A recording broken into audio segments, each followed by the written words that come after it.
Hello, Armchair Illini Podcast. It is episode number 2, and we are going to be previewing the Big Ten football slate with Tom Fornelli. But first, Illini fans, the Armchair Illini Podcast is fired up to team with Hamilton Walker's Seafood and Spirits, hands down the best dining experience in Champaign, Urbana. We're talking prime steaks, fresh seafood, and a vibe that's perfect after a big Illini win. And here's the game changer. Every single home game, we're giving away a $100 Hamilton Walker's gift card on our social media. That's right, dinner on us. Follow Armchair Illini and Hamilton Walker's on Facebook, Instagram, and Twitter to get in on the action and experience Hamilton Walker's, where Champaign Urbana comes to celebrate.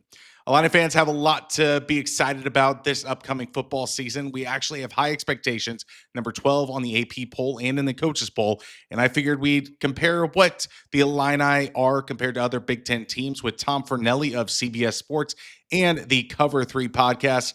Tom, thank you for joining Armchair Illini tonight. My pleasure. Thank you for having me. So we have an Illini team that has some expectations built in.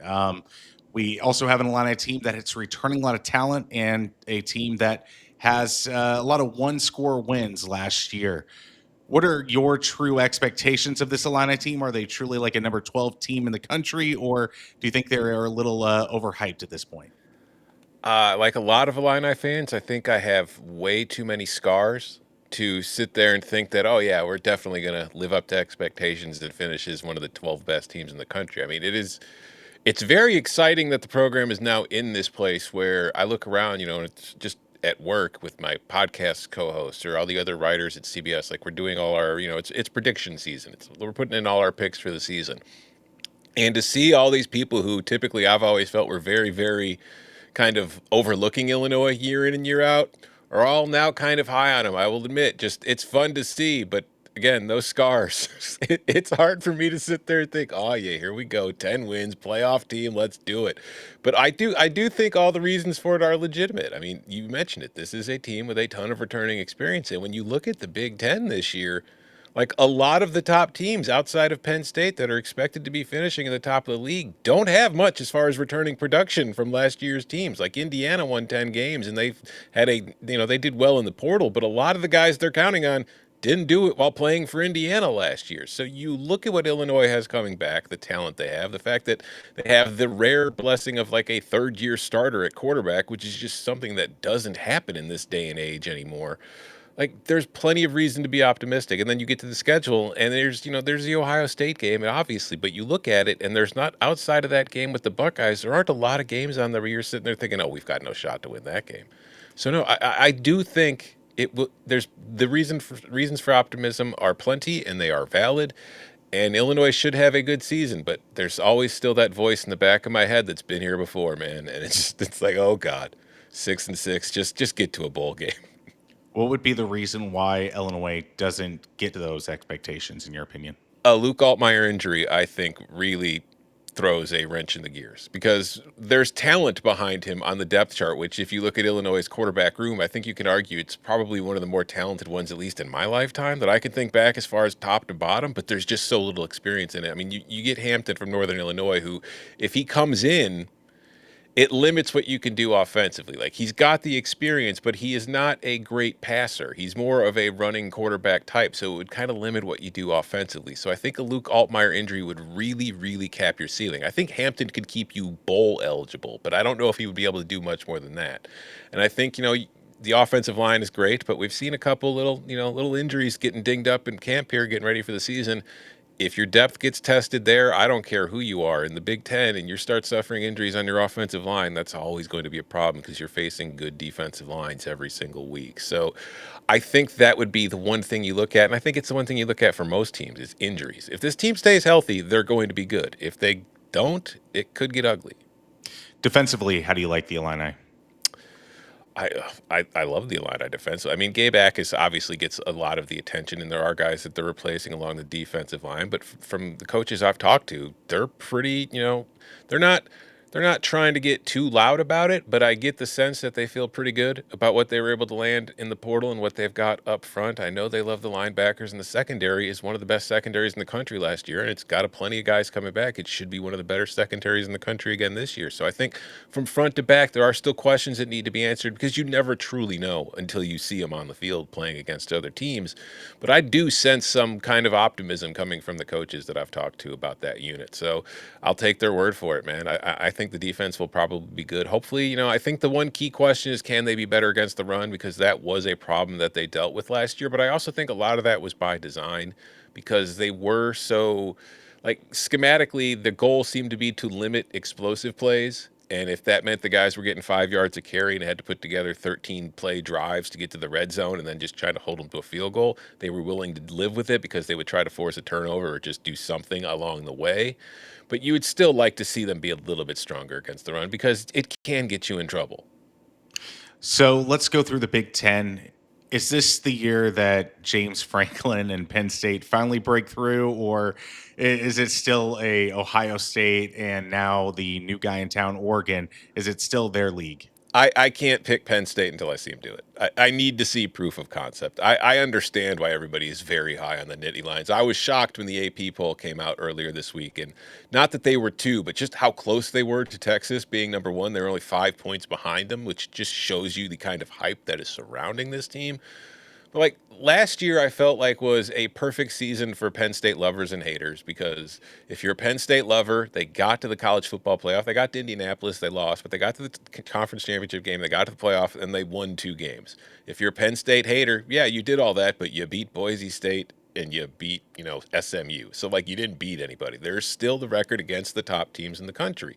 So until James Franklin's team starts showing an ability to beat those teams, and it's still until Drew Aller actually shows me he can play well against those teams, because if you split Drew Aller's stats against top like 10, 15 teams and everybody else, it is ugly. Like he was very, very bad in those games, and he was bad in the playoff games, even the ones that they won. So there are so many question marks about it where I could see the possibility of Penn State winning the Big Ten, but you're never going to get me to pick it until I actually see it. Moving down kind of the preseason rankings, you have a team in Michigan with Sharon Moore and a brand new freshman quarterback in Underwood. What is the belief of Wolverine fans? How confident should they be this season, or should there be a hefty dose of pessimism because of the head coach that they have? I think there should be some excitement. I think that Bryce Underwood, and again, this comes from I have not seen Bryce Underwood play.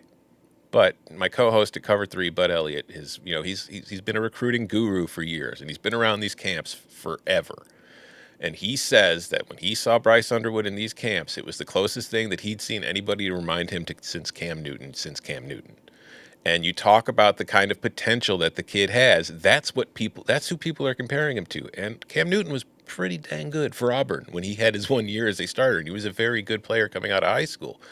Now, you look at the rest of Michigan's roster, and there's a ton that they have to replace on defense, on offense. And you look at the receiver core, and it's still not exactly the most exciting thing in the world.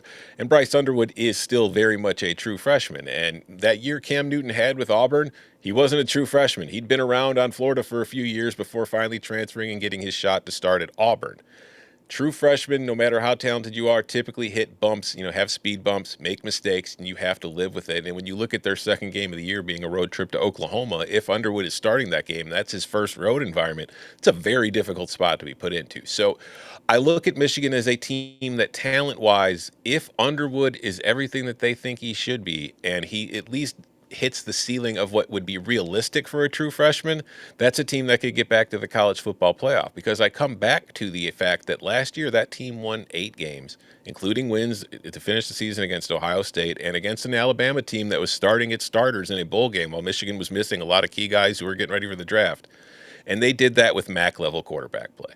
So if Bryce Underwood can regard any kind of improvement or upgrade for them in that aspect, that's going to be a very good team. Now, whether that happens or not, I don't know, but I still look at Michigan as a team that everybody's kind of overlooking a little too easily for everybody else. In my mind, I know last year wasn't what they wanted, but that's still the 4th best team in the Big Ten going into the season. Indiana, they were the darlings last year. The surprise, Kurt Signetti is probably the most confident Indiana being that Yes. lives in that state currently, which is crazy being a basketball state that they are. Do they make a return to the college football playoff? Are we seeing a good team this upcoming year, or are you going to see them fall off just a touch? They should hire Sig as a basketball coach. That would probably make more sense for him. But I love Signetti. I think he's incredible. He's fun to talk to. I love the energy he has. And I think that last year's season was incredible if you're Indiana. But I also think that when you live in the portal that way, like your range of outcomes are very wide. And you just go look at Florida State. Like this is a team, Mike Norvell built them through the portal. And then they went 12-0 in the regular season a few years ago and got absolutely screwed out of a playoff spot because of the Jordan Travis injury. The next year, all those guys move on. Mike Norvell's back in the portal, and none of them hit. Team goes 2-10. If you look at what Indiana had last year with all the guys Signetti brought, so many of them were from James Madison, and yeah, some of them are still there. But like you go through that transfer class, and it's hard to find the guy who didn't hit. That is very hard to do. It is ridiculous to think that you're going to be able to do that 2 years in a row. And Curtis Rourke came in, and you know what? Curtis Rourke is not an NFL kind of prototype quarterback, but he had plenty of experience. Even if it was at Ohio, that's a guy who played a lot of college football games. Mendoza has plenty of experience too, not as much as Rourke, and he is more of the NFL draft prototype. But Mendoza has a lot of bad games on his resume too. If you go looking through his game logs at Cal, there were a lot of stinkers in there, especially against good teams. So I think that we're all assuming a little too much with Mendoza about like we're putting too much projection on him, and we still need to see him do it. And I look at that team, and I don't think you're going to see an Indiana squad that falls off the face of the earth and goes back to being like a bottom feeder in the Big Ten. I think the talent level on that roster is too high overall. It's just 10-2, and getting back to the playoff when your schedule this year is also much harder than the schedule you had to play last year. I think this is an Indiana team that'll probably be closer to 8-4 than 10-2, and the reality of that is an 8-4 Indiana after going 10-2 the year before is probably still the most successful 2-year span in Indiana football history. So it's not really anything to be upset about.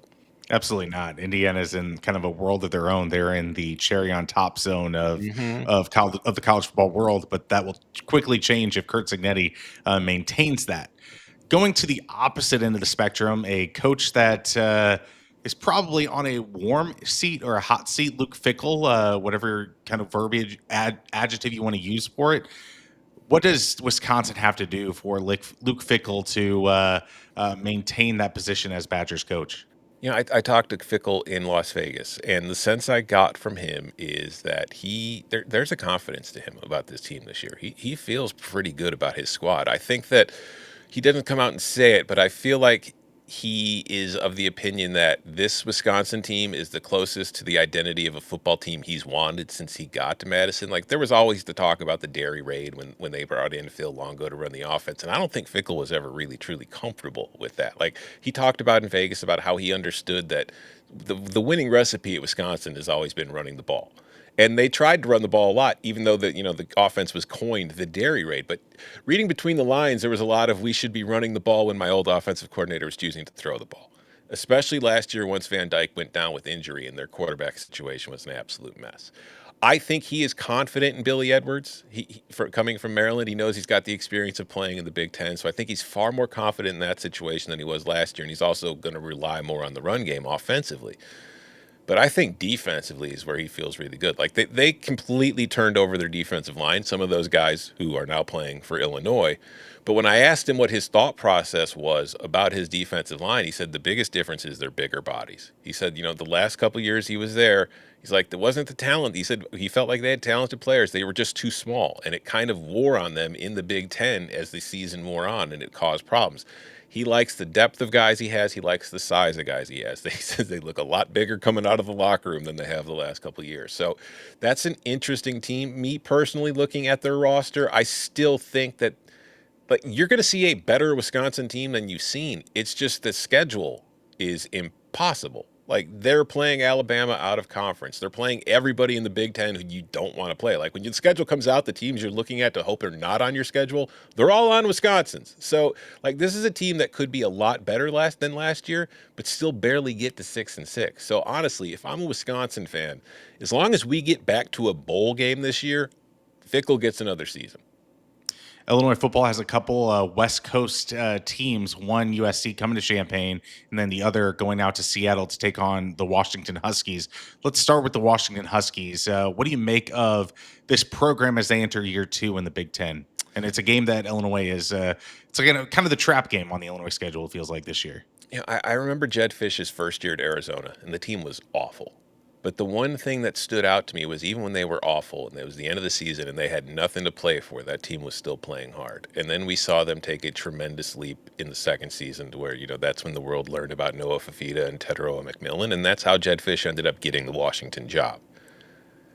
Last year's team obviously was coming off an appearance in the title game, lost their coach, lost all the key players, lost a lot of guys to the portal. It was mostly a new roster. And they didn't have the same kind of success, but they played hard. And I think Jed Fish has a very good coaching staff around him. Former Illinois defensive coordinator Ryan Walters is running his defense. And I think Ryan Walters, results show very good defensive coordinator, maybe not a great head coach. But still, he comes in and replaces Steve Belichick. So I think that defense will be good. I think offensively, DeMond Williams, I know he's been mentioned as an underrated player so often that there's no way in the world that he is still underrated because everybody knows who he is now. But he is the kind of guy who, if he clicks, like you only saw him in flashes last year and he started the bowl game. But if he clicks, that is a guy who could be first team Big Ten at quarterback after the end of the season. He is a very dynamic player who is not just a runner. We saw it with his arm. He is capable of making most of the throws. The one thing you have to worry about with him is he's not big. Like, I think he's listed at 5'11". I'm telling you right now, I stood next to him a couple weeks ago. I don't think he's 5'11". But other than that, talent-wise, he's got everything that you want. So this is a team that, to me, is a very high ceiling. I know it's a game Illinois is playing. That's going to be a tough game. That is a very talented team they're going to be dealing with. Then USC homecoming in Champaign. Miller Moss experiment did not work for USC, and Lincoln Riley is back squarely on a hot seat for the Trojans. This program has sky-high expectations every year. Will they meet them with Lincoln Riley, or do you think they have to go a fresh route? It's hard to say. Like, you look at them last year, I think if you're Illinois, you're happy the game's in Champaign because USC really struggled on the road last year. That was like anytime they left LA, they were in a whole lot of trouble. But I wonder, USC has had trouble like with their off the field stuff that they've been working on, just trying to get everybody, like the operation behind the scenes, the stuff that you don't really, if you're a casual fan, you're not paying attention to, but if you're running a program that you need everybody to be pulling in the same direction as far as what you're trying to do, and then having the people available to help you get there. And I think there's been a huge shift in USC football program off the field, which will pay dividends down the road. But I also wonder if they haven't had quite the amount of money that you would think that USC had as far as being able to spend in the transfer portal and use of NIL. And you've seen a lot of focus on the defensive side of the ball for obvious reasons, because everywhere Lincoln's gone, he's received plenty of hate about his defenses being terrible, and that was no different at USC. Like, they cost them, they had a Heisman winning quarterback there a few years ago and ended up going 7-5 because their defense couldn't stop anybody. But I do wonder if they had to spend so much money on their defense that they just couldn't afford to go get a quarterback in the portal. Because Lincoln Riley has expressed all the confidence in the world in Jaden Maiava. Maybe he 100% feels that way. I do not share that same kind of confidence. To me, Jaden Maiava is not a true difference maker. Like, and you think of the quarterbacks that Lincoln Riley has had throughout his tenure as a head coach, I would put Maiava over Miller Moss, but that's about it. So it's really going to be interesting to see if he could take a step forward, because they do have talent at wide receiver. They do have talent at running back. I think offensive line wise, I worry they could be weaker this year, which could be a problem for them. But I just don't have high hopes for USC this year. I think that they're probably going to be a 7-5 kind of team again. And as far as Lincoln's future, I don't know what decision they would want to make, but I don't know if financially they can make that decision, which would include moving on from Riley, because his buyout's pretty high. Two more for you. We know the Drew Allers of the world. We know the Jeremiah Smiths of the world.